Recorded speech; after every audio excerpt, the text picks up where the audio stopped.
How is it going, folks? Happy Monday. I have recovered from Friday. Of course, if you didn't see that episode, maybe the most depressing episode of Football Manager you'll see all year. It was an absolute disaster, but we could still win the league today, technically. Of course, we are even on points with Liverpool. We are even on, well, wins, draws and losses with Liverpool as well. We have an identical record, but their goal difference is 6 goals better. Their final 2 games today are against West Ham and Oxford.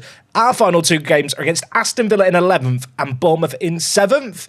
As much as I want to pretend we are favourites and have a real chance of winning the title today, we do need a minor miracle. I guess the one thing I'm going to hope for is that the fixtures catch up with Liverpool. They've made it all the way to the Champions League final. They've done what we couldn't. The bitter part of me kind of wants to see Real Madrid beat them. Although I don't really want either of the teams to win this competition, because to be frank, I'm bitter towards both of them for different reasons. Now, of course, our game against Real Madrid, where we got knocked out 1-1 in the second leg, was only a few days ago. That was on Wednesday the 7th. It's now the 11th. At least it's the Sunday. And well, today we do have the conclusion of the season. Upon us finishing these final 2 games as well, we will be doing a little squad rundown recap kind of ahead of a transfer special tomorrow.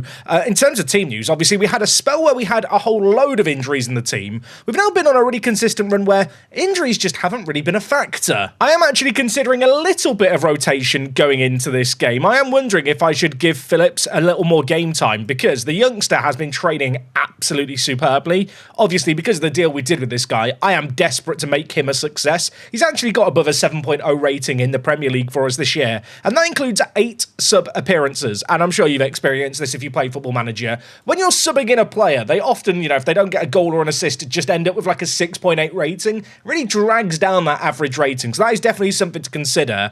And yeah, with 2 goals and 11, I'll admit it's not impressive, but I feel like today could be the day for him to show up big. Elsewhere in the team, David Addons, who's been injured for a long old time, is slowly but surely coming back to full fitness. Of course, he had a torn or partially torn muscle. What was the injury again? Yeah, a partially torn thigh. That sounds nasty, doesn't it? Yeah, he's been out for 2 months with that, which is a real shame, because the 21-year-old I was actually preparing to give a little mini stint in the first team to really help his development. He is on the bench today, but due to the lack of injuries and, well, most players being pretty fit, we are just going to go with a just about full strength team. Minambrez in goal. I don't think he is the reason that we fell short this season. I'll admit, though, in terms of his actual performances across all competitions, it's been a little bit below the level I was hoping for. We signed him to the club. He's one of the highest earners at the team. He is an amazing goalkeeper. That there is no denying, but I was expecting him to be a match winner.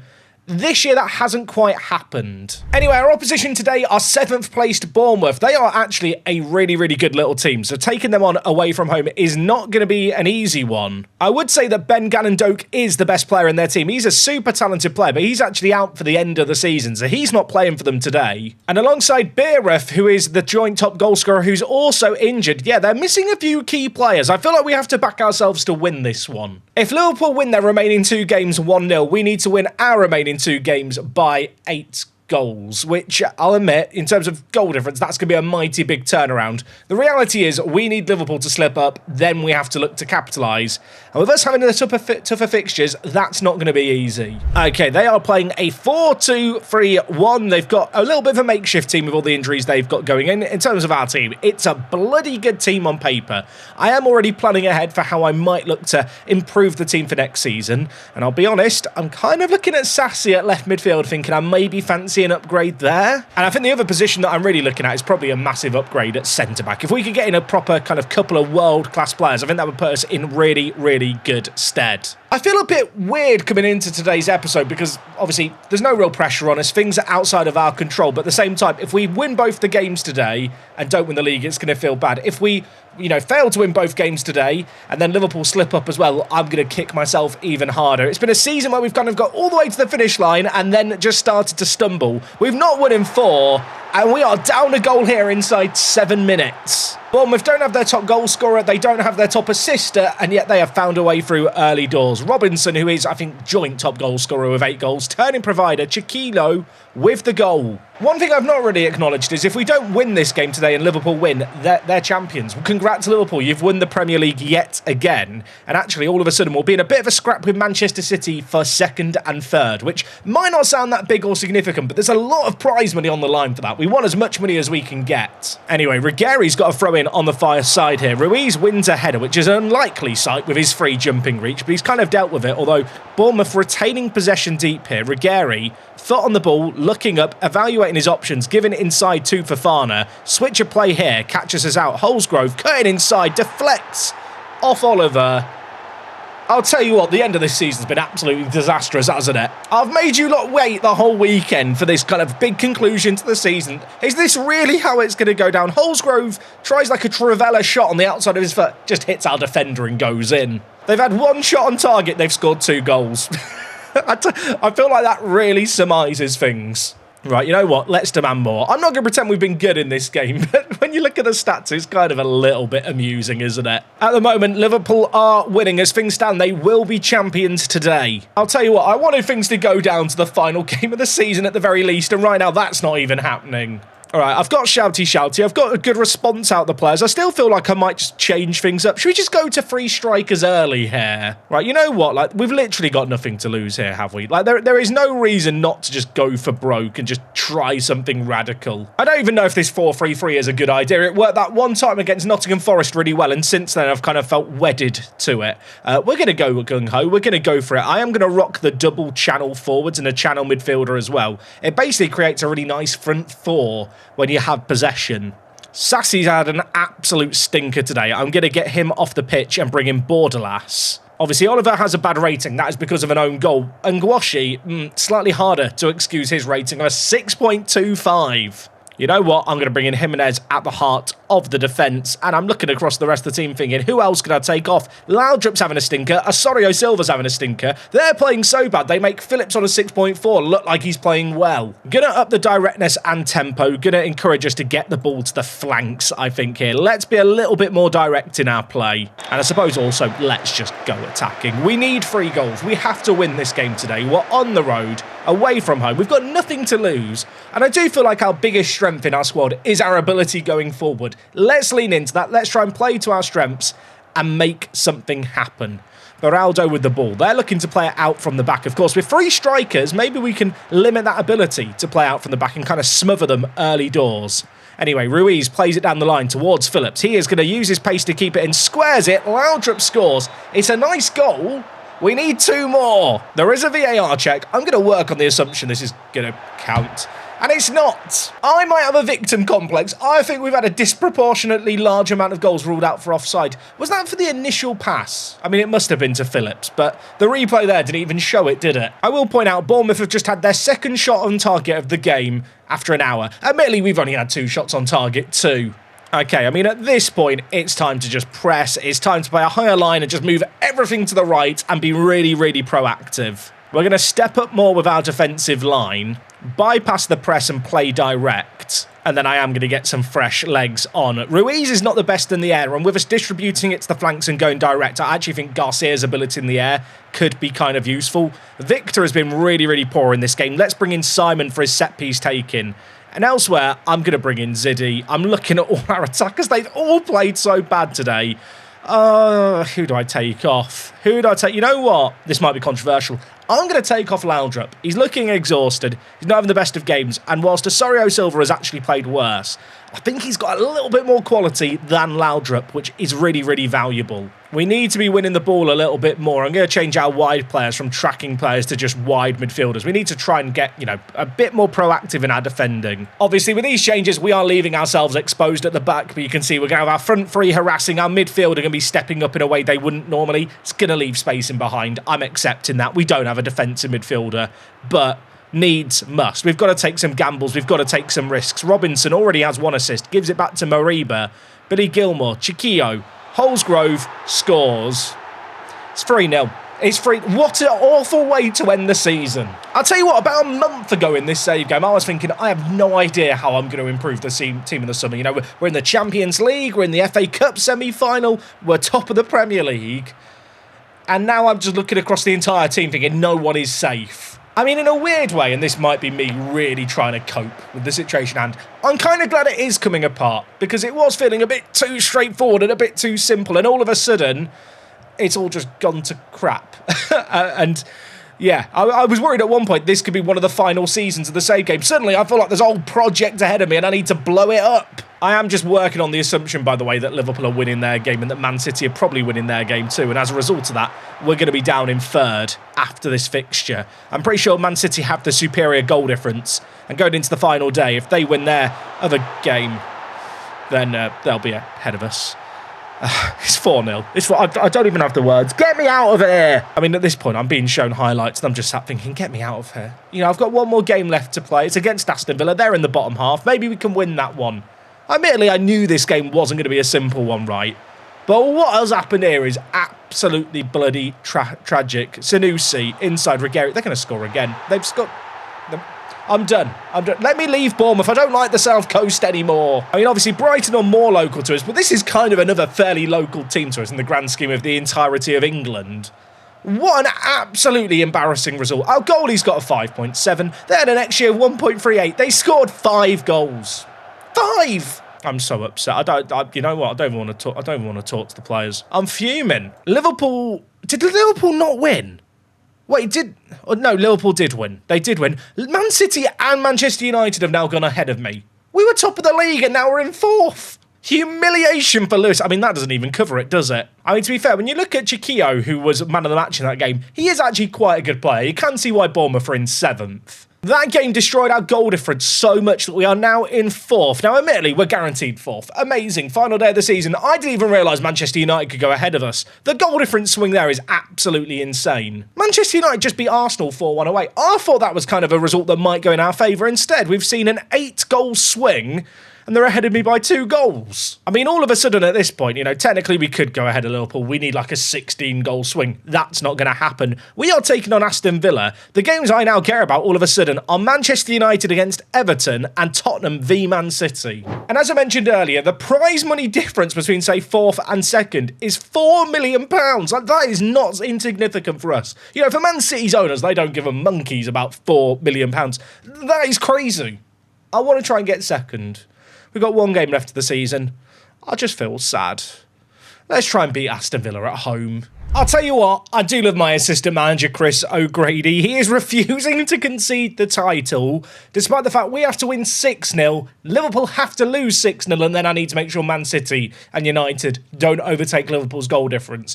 Not to say it's impossible, but it's definitely not happening, Chris, and you need to get a grip. Look, I've hit the point of acceptance. Chris has been here for the last 8 years. He has not hit it yet, bless him. In terms of the team for this game, we're going with a full-strength team. Ziddy is being recalled for this one. I mean, we are playing for pride and nothing else. It'd be nice if we could somehow get ahead of City and United. It's very unlikely, though. It is just a very sombering end to the season, isn't it, here at our new stadium? It's not been the greatest of first seasons in the end. I mean, actually, you know, had the season gone differently and we struggled sooner and peaked towards the end, I feel like this would still feel like quite a good year. You know, we set out to get Champions League football again. We set out to, you know, not do ourselves any disservice in the Champions League. We made it to the semi-final. Like, it's been a great year, but it is definitely one of those seasons of what if? Anyway, the only thing that could really make this worse is if Aston Villa now managed to demolish us as well. I'm at a point where I don't really want to blame the tactical system. It definitely has its flaws.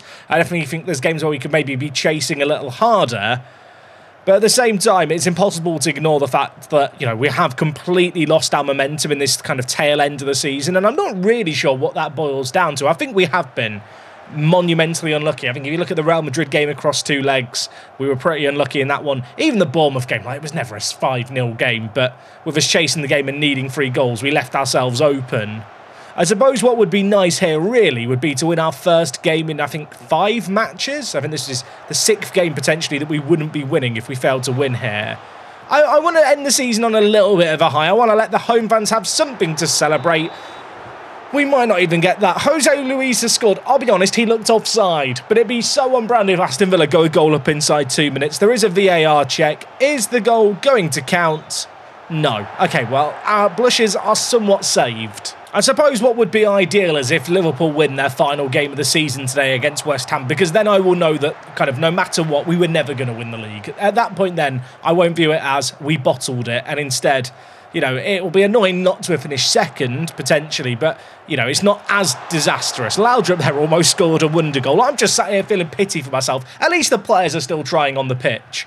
Laudrup had that effort, it was blocked. We do still have a corner here, which he's going to whip in towards the near post. Sassy heads it in. We take the lead of the game. Of course, just a moment ago, last match, I was discussing the fact I'm probably going to sell Sassy, or maybe not sell him, but certainly look for an alternative left mid option. So, of course, he has to go and score. Half an hour played here. There's not been a load of chances in this game so far. I guess for both teams, there's not a huge amount to be playing for. We know we're getting Champions League football. Obviously, it'd be nice to get as much prize money as possible, but I can't really blame the players for feeling, well, a little bit sorry for themselves and maybe on the beach a little bit. Ruiz whips in, Laudrup heads it in. I mean, and now Morten Laudrup decides to score, although the flag is raised. There will be a VAR check here. We've had a lot of goals disallowed for offside, I feel like, in the last few games. Is this one going to count? It is! Okay, well, that caught me out. I'm so used to an FM24 where kind of the linesman would just always give it away.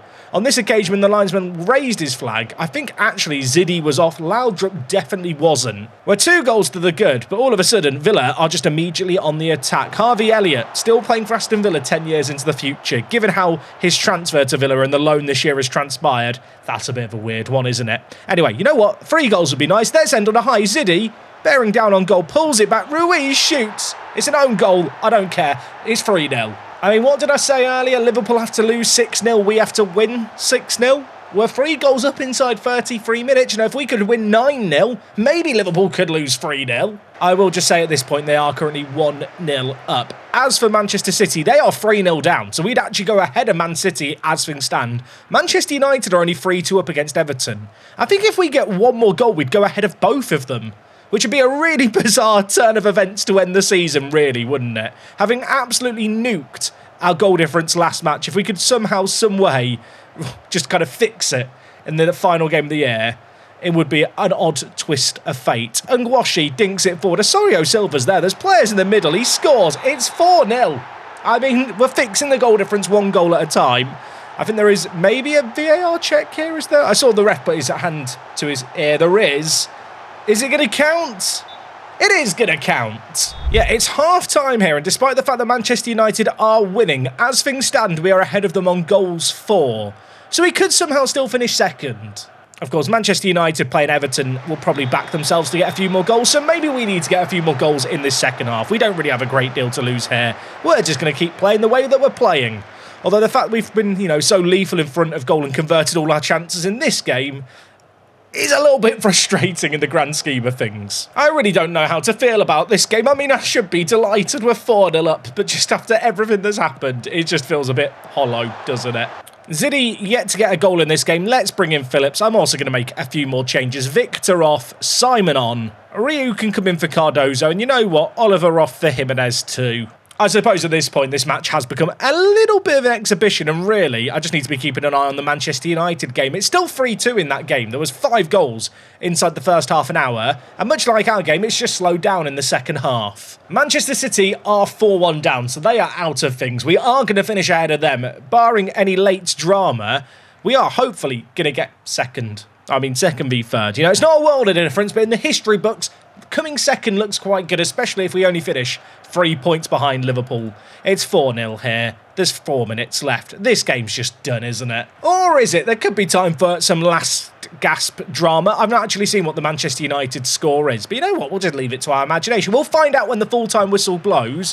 What it does mean, though, is that a goal here could still prove crucial. If they've got another goal against Everton, we need another to finish ahead of them. It's Phillips, the former Manchester United man, who pulls it back. It falls to Osorio Silva, who skies it. The full-time whistle is going to go here at the Lewis Stadium, and I can confirm, I think, we finished second. That's what the league table says, but the live table is often broken, and I can see here, Manchester United did get another goal against Everton. You know what? Let's get out the game and see what the league table says. I don't trust the live table because it's broken, and that is why we finished third. The game gave me false hope, and now I'm sad. Osorio Silva skying it there, right at the death, could have cost us £2 million.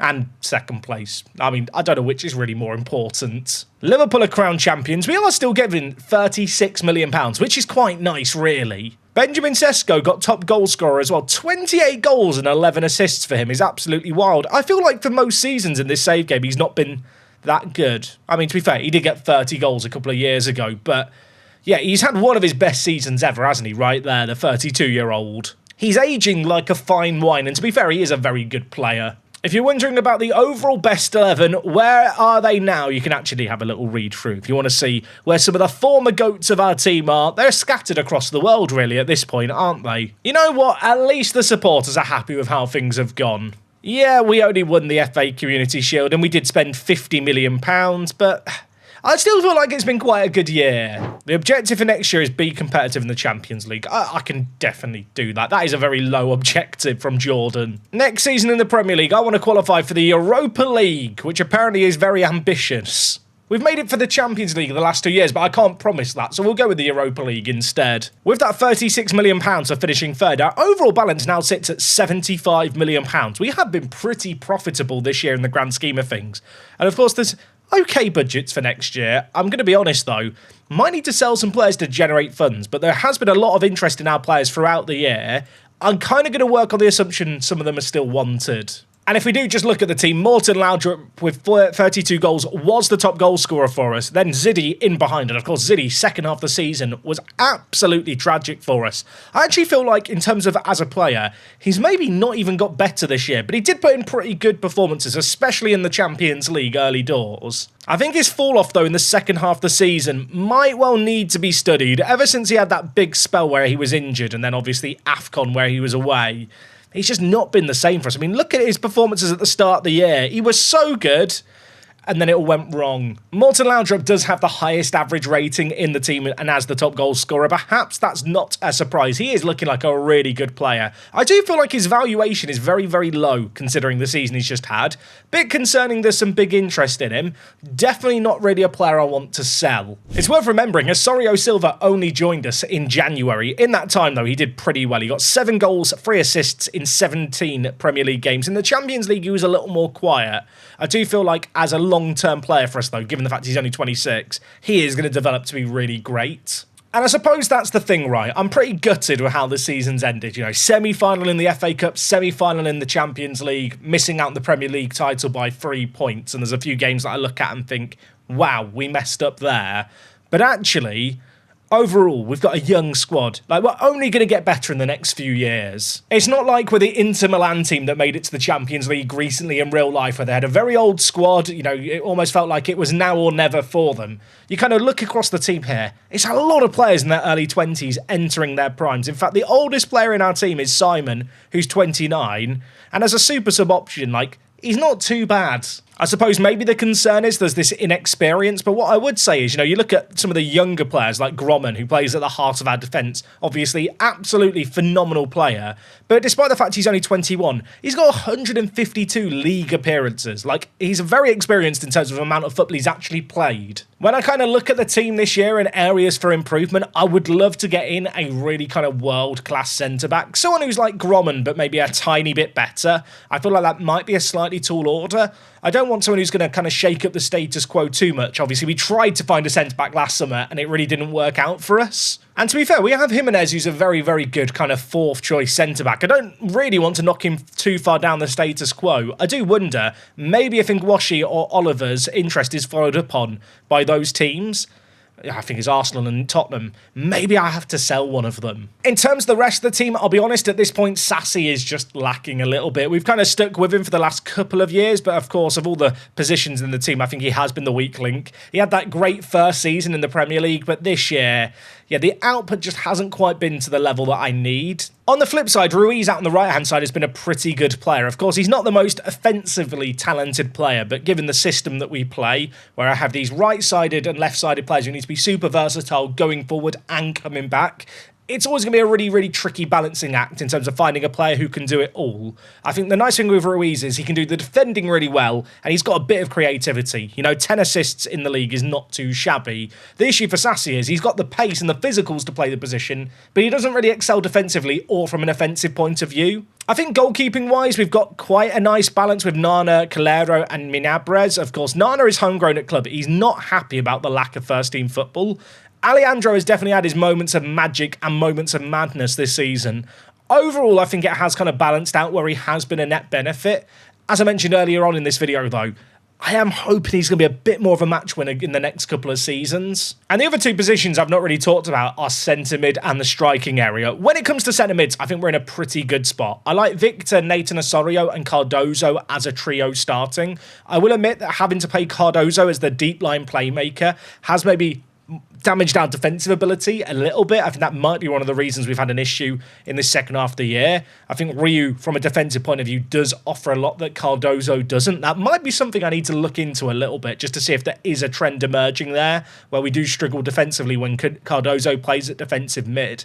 At the same time, Victor has improved so much this year. Of course, he won the Next Gen award, and alongside him we've got Nathan. And I genuinely believe that these two guys are world-class centre mids. The challenge is that they can't kind of play as centre mids on their own without a defensive mid behind them. They're not well suited to play as a midfield duo, say in a 4-4-2, for example, because just from a defensive point of view, they're lacking, and in terms of aerial ability, they're not really shining. So with these two guys in the team, I'm basically locked into a situation where I have to have a defensive midfielder.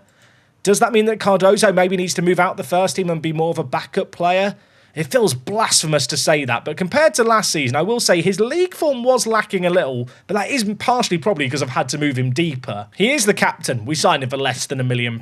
If I am going to sign a new defensive midfielder of some kind, he definitely still has a role to play in the team. Thinking ahead to tomorrow's transfer special, I think at left mid, a defensive mid/deep line playmaking option and a centre-back could be the order of the day. Whether or not I can find kind of the world-class level I'm hunting for at this point for these areas probably is going to be the main challenge. I don't really feel like goal scoring has been the issue for us this year. If I'm not mistaken, did we end up scoring the most goals in the Premier League? We were leading goal scoring for a long old time. Yeah, we had 86 goals in the Premier League this year. You know, our firepower going forward has not been a problem. And when I look at our striking options, it's a lot of players in their early 20s. Kakayo, I think, is a really useful, slightly more creative, supportive striker. And I do feel like between Ziddy, Laudrup and Jack Phillips, we've got three strikers here who could end up leading the line for many years to come. I mean, you look at the potential of all of these guys.